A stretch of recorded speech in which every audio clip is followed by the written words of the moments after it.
오늘 하나님께서 우리에게 주시는 말씀은 사도행전 1장 1절에서 14절 말씀입니다. 신약 185면에 있습니다.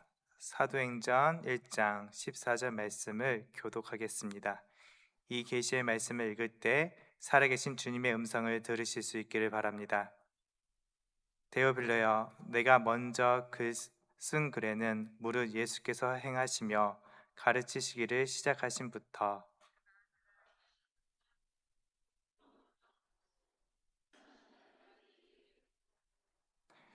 그가 받으신 후에 또한 그들에게 확실한 많은 증거로 친히 살아계심을 나타내사 40일 동안 그들에게 보이시며 하나님 나라의 일을 말씀하시니라.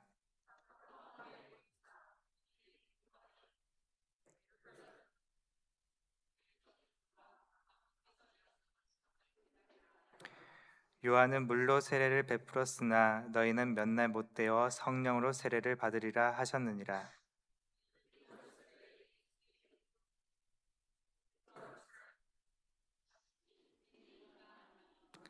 이르시되 때와 시기는 아버지께서 자기 권한에 두셨으니 너희가 알 바 아니요.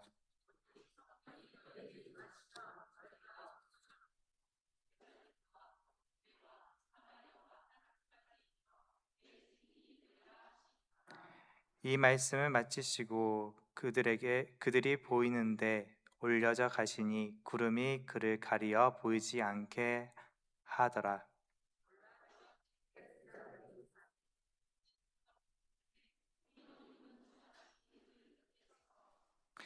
이르되 갈릴리 사람들아 어찌하여 서서 하늘을 쳐다보느냐 너희 가운데서 하늘로 올려지신 이 예수는 하늘로 가심을 본 그대로 오시리라 하였느니라.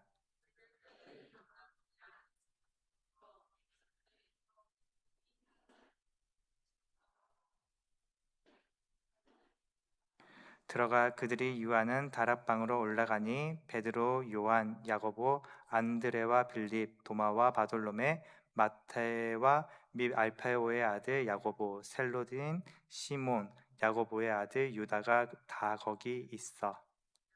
여자들과 예수의 어머니 마리아와 예수의 아우들과 더불어 마음을 같이하여 오로지 기도에 힘쓰더라. 아멘. 네, 우리 서로 인사하겠습니다. 사랑합니다. 축복합니다. 네, 이 자리에 오신 우리 사랑하는 성도님들 사랑하고 축복합니다.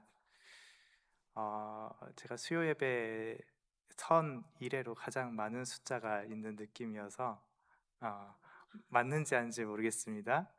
제가 선 1회로 가장 많은 숫자가 있는 것 같아서 어, 하나님께서 이 부족한 종의 입술을 통해서 말씀을 선포되어질 때 연약한 부분들은 가르쳐 주시고 오로지 하나님의 말씀만 이 시간 선포되어지기를 주님의 이름으로 축복합니다. 음, 오늘 하루 하늘을 좀 보셨나요? 네, 하늘이 어땠습니까? 오늘 하루. 하늘이 맑았죠? 너무너무 맑지 않았어요? 네, 구름 낀 하늘이었죠. 그래서 바람도 약간 조금 서늘한 느낌도 들긴 했던 것 같아요. 하늘을 보셨군요. 네. 어, 한 요 며칠 제가 하늘을 볼 틈이 없었던 것 같습니다. 어, 그 부교육자로 하다 보니까 전에 이제 교육 전도사로만 했던 때랑 좀 다르게 설교를 좀 많이 준비해야 되더라고요. 그래서 그 설교 준비하는 게 굉장히 녹록지가 않습니다. 그리고 담임 목사님이 되면은 얼마나 많은 설교를 준비해야 될까 할 때, 정말 지금부터 차근차근 준비를 해놓지 않으면은 힘들겠구나 하는 생각이 오늘 설교 때 너무너무 많이 듭니다. 어, 네, 우리 하늘을 보면서 삽시다. 네, 네. 그래도 이 하늘을 보면서 여유를 갖고 살아야 될 줄로 믿습니다. 특별히 우리가 갖는 여유는 그냥 여유가 아니라 하늘이 주시는 여유, 하나님이 주시는 예수님이 주시는 그 성령 안에서 주시는 그 여유가 우리 안에 충만하기를 축복합니다. 어, 예수님이 승천하셨던 그때에 지금 오늘 그 순간을 지금 말씀을 전하고 있습니다. 이 순간에 두 시선을 우리는 볼 수 있습니다. 하나는 하염없이 하늘로 올라가시는 그 예수님이 구름에 가려서 더 이상 보여지지 않자 허망한 마음으로 예수님이 떠나셨다는 그 느낌을 제대로 느끼지 못하고 있던 그 제자들의 마음, 그 시선이 하늘에 있는 것을 보게 됩니다. 그리고 애들아 애들아 하면서 천사가 예수님이 다시 오실 것을 알려주면서 그 시선을 하늘에서 세상을 보게끔 하는 두 번째 시선을 오늘 말씀 가운데 크게 있습니다. 천사는 말합니다. 어찌하여 서서 하늘을 쳐다보고 있느냐라고 말합니다. 어찌하여 서서 하늘을 쳐다보고 있느냐. 이것은 제자들을 질책하는 말씀이 아닙니다. 새로운 소명을 향해서 나아가라는 말씀이지요. 이제 눈을 뜨고 하늘만 쳐다보지 말고 세상을 보아라라는 천사의 말입니다. 또 주님의 강력한 명령입니다. 오늘 본문 9절에서 11절을 보면 예수님이 제자들이 보는 앞에서 하늘로 올려져 가시고 이내 구름으로 가려져서 보이지 않게 됩니다. 우리 한번 그 순간을 한번 생각해 보았으면 합니다. 내 삶의 유일한 나침반이요 나의 유일한 스승이신 예수님이 하늘로 올라가셔서 더 이상 보지 않게 되었다. 내가 가장 믿고 의지하던 것을 내 손에서 빼앗아져 갔다. 사라져 버렸다. 내가 가장 의지하는 핸드폰이 사라졌다. 이거는 중고등부 친구들만 생각에 적용이 되겠죠? 여러분은 무엇을 의지합니까? 그 의지하던 것이 사라져 버렸을 때 어떠한 마음이 들 것 같습니까? 요 그래 또 장래가 좀 생기지요. 사랑하는 가족이 떠나보낼 때, 특별히 나의 사랑하고 내가 의지했던 부모님이 떠나갈 때, 내가 의지했던 부모님이 떠나갈 때 그 마음이 어떠할 것 같습니까? 지금 제자들은 그와 같은 심정입니다. 부모 잃은 고아와 같은 심정으로 지금 제자들은 허망하게 하늘을 보고 있는 것이죠. 그 공허함과 당혹감은 이루 말할 수 없을 것입니다. 우리 1장 3절 말씀을 한번 같이 읽겠습니다. 그가 고난 받으신 후에 또한 그들에게 확실한 많은 증거를 친히 살아계심을 나타내사 40일 동안 그들에게 보이시며 하나님 나라의 일을 말씀하시니라. 아멘.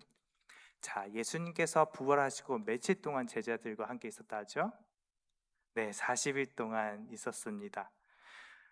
그러니까 십자가에 달려 죽으셨을 때의 그 헤어짐을 경험했던 제자들이 놀라운 기적과 같은 예수님의 부활하심을 경험하고 40일 동안을 주님과 함께 있을 수 있었습니다. 그 40일 동안의 그 만남이 얼마나 그들에게 소중했으며 중요했을지 생각해 봅니다. 그런데 그 주님이 계속 계셔서 제자들과 함께 있다면 얼마나 좋겠습니까?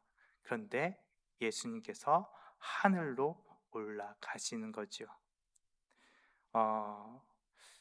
왜 예수님은 올라가셔야 했을까요? 계속 계셨으면 좋았을 건데, 부활하신 예수님은 사망 권세를 이기신 주님, 그 주님이 계속 계셨더라면 우리가 입 아프게 예수님이 부활하셨다라고 증언할 필요도 없이 계속 계시니까 그걸로 인해서 온 세상이 주의 복음을 믿었을 건데, 왜 예수님께서 하늘로 올라가셨을까요? 왜 올라가셨을까요? 요한복음 16장 7절에 이렇게 말합니다. 그러나 내가 너에게 실상을 말하노니 내가 떠나는 것이 너희에게 유익이라. 내가 떠나지 않으냐 하면 보혜사가 너희에게로 오시지 아니할 것이요 가면 내가 그를 너희에게 보내리니. 아멘. 예수님은 이렇게 말씀하십니다. 내가 가야 보혜사 성령님이 오신다. 보혜사 성령님이 오시는 것이 너희에게 유익하다라고 말씀하시죠. 그런데 부활하신 예수님께서 그렇게 말씀하셨지만, 예수님이 생전에 그렇게 말씀하셨지만 어떻게 선뜻 동의가 되십니까? 제자들은 동의가 되었을 것 같습니까? 예수님의 바지가랑이를 붙잡고 함께 있고 싶지 않았겠습니까? 사회 인류학자들은 집단 역학이라는, 좀 어려운 말입니다. 집단 역학이라는 흥미로운 사실 하나를 이야기합니다. 강력한 카리스마를 갖고 있는 지도자가 그 집단에 그대로 있으면은 그 지도자가 있는 특정한 장소가 계속 머무르게 되므로 그것이 중심이 되고 나머지는 다 주변부가 된다라고 이야기합니다. 다시 말해서 예수님께서 계속 예루살렘에 계셨다라면 예루살렘이란 곳은 우리의 굉장히 특별한 의미를 가졌을 것입니다. 그리고 예루살렘에 떨어져 있을수록 계급화되어서 중심을 향해서 끊임없이 생각하고 바라보았을 것입니다. 그래서 기독교는 예루살렘의 교회, 혹은 기독교는 유대인의 교회, 새로운 교회, 그런 또 다른 유대인의 교회가 되었을 것입니다. 근데 실제로 기독교 역사를 보면은 예수님이 떠나신 그 자리를, 예루살렘을 쟁취하고자 기독교인들은 전쟁까지도 불사합니다. 그리고 많은 사람들이 돈을 내어서 예수님의 빈 무덤을 보기 위해서 순례길을 떠나지요. 그것을 통해서 무언가를 얻고자 하는 신앙, 얻고자 하는 마음이 큰 것이죠. 그 모든 것이 다 실패로 전락합니다. 전쟁을 일으켰지만 그 전쟁은 하나 둘 다 실패하지요. 그러니까 하나님께서는 그렇게 두지 않으십니다. 이 예루살렘이라는 공간, 예수님이 계셨던 그 공간을 특별한 공간으로 만들지 않으셨습니다. 예수님이 떠나심으로 인해서 오히려 새로운 시작이 시작됩니다. 이제 신앙 중심이 특정한 장소에 있는 것이 아니라 성령님의 마음을 모신 모든 사람에게로 변화되었습니다. 교회는 예루살렘이나 고정된 좌표에 있는 것이 아니라 성령님이 임재하신 그 모든 곳에서 하나님을 예배할 수 있게 된 것입니다. 우리 사도행전 1장 8절 말씀 함께 읽겠습니다. 오직 성령이 너희에게 임하시면 너희가 권능을 받고 예루살렘과 온 유대와 사마리아와 땅끝까지 이르러 내 증인이 되리라. 아멘. 여기서 주목할 것은 예루살렘에서부터 땅끝까지입니다. 예루살렘에만이 아닙니다. 그리고 땅끝에만도 아닙니다. 예루살렘, 온 유대와 사마리아와 땅끝까지 이른다라고 합니다. 그것은 교회의 중심이 어떤 한 공간에 있지 않다는 것을 의미합니다. 예수 그리스도로 인하여 성령을 받은 그곳이, 그가 있는 그곳이 바로 중심이 되고 또한 주변이 됩니다. 그래서 교회 공동체는 무언가가 중심이 되는 곳이 아닙니다. 모두가 동등한 자리, 동등한 위치가 있는 공동체입니다. 부활하신 예수님이 40일을 함께 계시면서 자신이 살아나셨음을 나타내십니다. 주께서 이스라엘, 우리 본문 6절을 한번 같이 보겠습니다.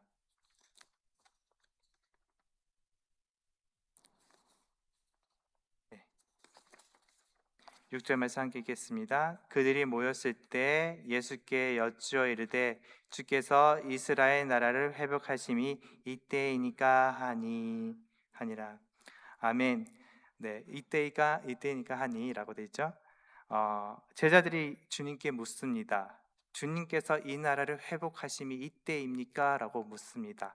이 질문 속에는 제자들이 여전히 이스라엘이, 예루살렘이 중심이 되어져야 한다는 생각이 깔려 있습니다. 이스라엘을 다시 회복시키는 날이 이때냐고 물어보고 있는 것이지요. 이것은 그들이 스스로 만들어낸 생각이 아닙니다. 오랜 세월 동안 유대의 종교 지도자들이 예루살렘을 회복할 것을, 그리고 그것이 이 땅에 로마의 독재, 로마의 통치로부터 해방될 것을 만들었기 때문이지요.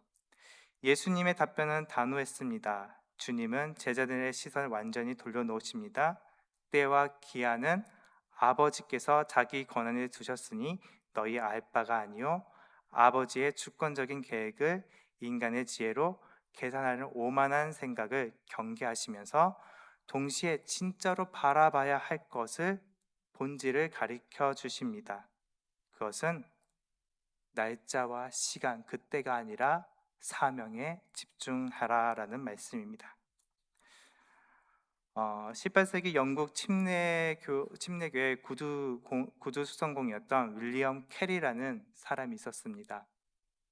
이 사람은 인도 선교에 대한 강렬한 열망이 불타올랐습니다. 그래서 목사들이 있는 회의에서 이렇게 말했습니다. 이방인들 구원을 위해서 지금 우리가 무언가를 해야 되지 않겠습니까? 라고 질문을 던졌습니다. 그러자 선배 목사인 존 라이랜드가 이렇게 잘라서 말했습니다. 젊은이, 자리에 앉게. 하나님이 이방인을 구원하시고 싶다면 자네 도움 없이도 할 수 있다네 라고 말하셨습니다. 당시 교회 지도자들은 하나님의 때를 기다려야 한다는 신학적 논리로 선교를 미루고 있었습니다. 그러나 캐리는 1983년에 인도로 떠났고 그는 인도 선교의 아버지가 됩니다. 그는 이런 말을 남겼습니다. 아버지 하나님의 위대한 일을 기대하라. 하나님을 위해 위대한 일을 시도하라 라고 말하였습니다. 담임 목사 청빙은 하나님께서 감당할 자를 세워서 하나님이 이미 택정하셨습니다. 그럼 우리는 무엇을 해야 할까요? 오늘날 주님이 말씀하십니다. 내가 서 있는 바로 그 자리에서 성령의 권능을 힘입어 나의 증인이 되라고 말씀하십니다. 신학자 칼바르트는 주님의 승천과 오순절 성령 강림 그 사건 그 기간을 의미심장한 멈춤이라고 불렀습니다. 본문 12절에서 14절이 바로 그 신비롭고 묵직한 멈춤의 시간을 담고 있습니다. 제자들은 감난산에서 내려옵니다. 내려와서 예루살렘의 한 다락방에 모입니다. 그리고 그들은 오로지 기도에 힘씁니다.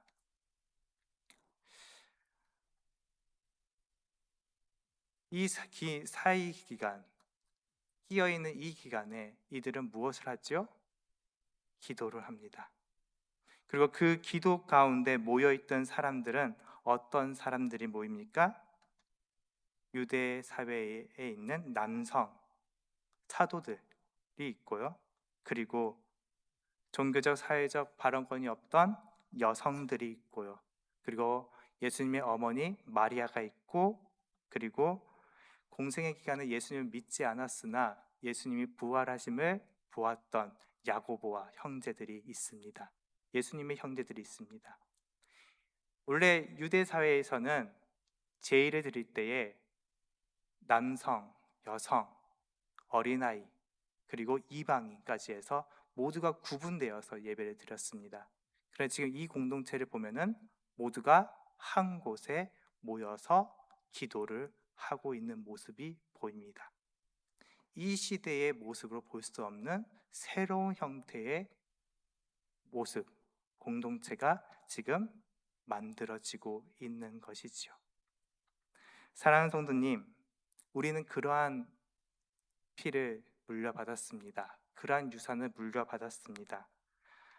이곳에서는, 이 다락방에서는 그 어떤 영적 장벽도 존재하지 않고 모두가 형제되어서, 모두가 하나 되어서 성령님이 오시기를 간절히 기도하였습니다.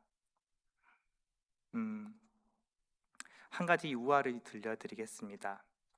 한 배에 여러 사람이 타고 있었습니다. 뱃머리에는 선장이 앉아 있었고 중간에는 상인들이 있었고 맨 뒤에는 뱃삭을 겨우 낸 나그네가 자리에 앉아 있었습니다.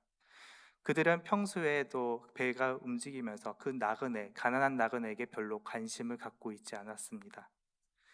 그런데 갑자기 바다에서 폭풍이 몰아쳤습니다. 그러자 사람들은 모두가 두려워했습니다.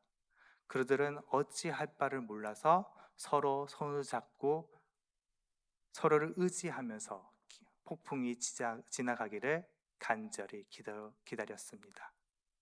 그리고 그 폭풍이 지나가자 가난한 사람, 상인, 그 선장까지도 다 같이 서로의 이름을 물어보면서 누구인지를 서로를 알아보면서 물었습니다. 사랑하는 성도님들, 우리 성안교회는 어쩌면 거대한 폭풍을 만났을지 모릅니다. 또 우리 여기 성도님 중에는 거대한 폭풍 가운데 있으신 분이 있을지 모릅니다. 그럴 때에 누구라도 할 것 없이 우리 같이 두 손을 맞잡기를 원합니다. 두 손을 맞잡고 함께 기도하기를 원합니다. 폭풍이 치고 있는데 서로 분열되고 나누어져 있으면 이 폭풍 가운데 어떻게 이겨낼 수 있겠습니까? 우리는 아직 그리고 이미 하나님이 예정하신 그 이미를 바라보면서 아직 오지 않은 그때를 기다리고 있습니다.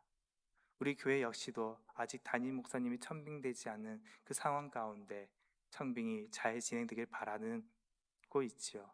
이때를 그냥 너는 알아서 나는 알아서 각자 도생하려 하지 말고 우리 서로의 손을 맞잡고 기도하면 어떻겠습니까? 이 땅에 하나님께서 우리에게 주신 그 오늘 말씀 가운데 주신 것은 우리가 함께 모여서 기도하자라는 것입니다. 사랑하는 성도님들, 하나님의 때가 오고 있습니다. 또 담임 목사님은 청빙될 것입니다. 그 모든 순간순간마다 우리 옆에 있는 이웃들이, 우리 옆에 있는 성도들이 힘들어하고 있는지 살펴가면서 서로를 위해서 중보기도 하기를 원합니다.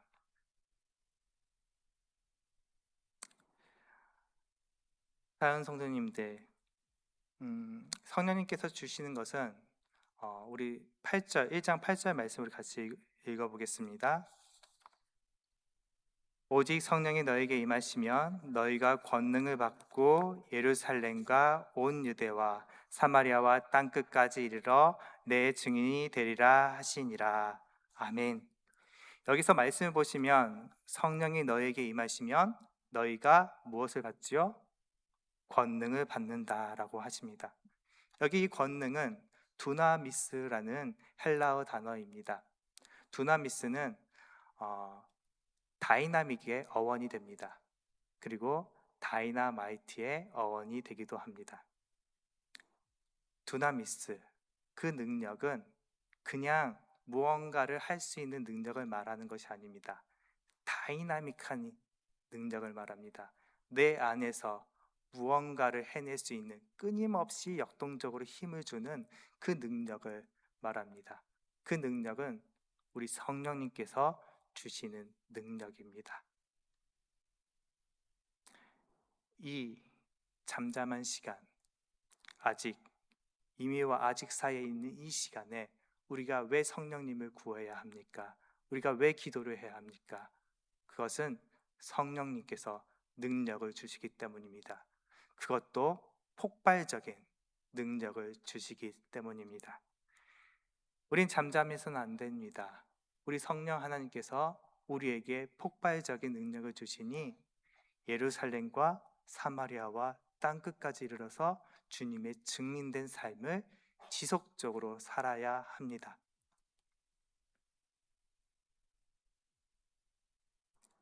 이 예수는 하늘로 가심 본 그대로 오시리라 라는 이 말씀은, 이 재림의 약속은 교회가 이 땅에서 아무것도 하지 않은 채 주저앉아 있으라고 주신 말씀이 아닙니다. 제자들에게 주신 말씀도 제자들이 가만히 기도만 하고 있어라, 혹은 가만히 하늘만 보고 있어라라는 뜻이 아닙니다. 너희가 기도를 하면은 성령을 주시고 그 성령이 능력을 주신다는 말씀입니다. 우리 오늘 주어진 자리에서 더욱 신실하게 간절히 바랄 것은 함께 모여서 우리 기도합시다. 주님은 하늘을 바라보고 신앙을 하늘을 바라보면서 현실을 도피하라고 우리에게 신앙을 주신 게 아닙니다. 우리에게 신앙을 주신 것은 치열하게 하나님께 구하고 찾고 두드리면서 우리의 삶과 문제들, 교회의 여러 문제들을 기도하고 깨어서 전진하여서 해결하라고 주신 것입니다. 승천을 목격하는 제자들이 다락방에서 내려와 뜨겁게 기도했을 때 성령이 임하고 마침내 예루살렘 거리에 쏟아져 나가서 어떠한 핍박과 어떠한 어려움이 있어도, 혹 나와 말이 다른 사람과 만날 때에도 방언을 하면서 그들의 말을 하면서 성령님이 주신 능력으로 복음을 증거합니다. 사랑하는 성도님들, 우리는 이미와 아직 사이에 있습니다. 다시 말하지만 이미와 아직 사이에 있습니다. 이 때를 그냥 저냥 보내는 시간이 아니라 함께 모여서 성령이 임하기를, 성령의 능력을 받아서 세상을 향해서 그리스도의 증거된 삶을 살기를, 우리 교회 안에서 서로를 향해서 살아나고 능력을 행하기를, 우리가 능정적으로 신앙하는 우리 성도님 되기를 주님의 이름으로 축복합니다.